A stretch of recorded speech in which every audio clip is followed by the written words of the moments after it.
Hi guys, Rick Knight, Highgarden Real Estate.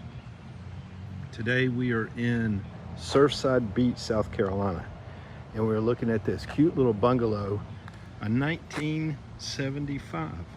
It does need some TLC, so if you're looking to create your cute little beach bungalow, your renovation project, this may be it.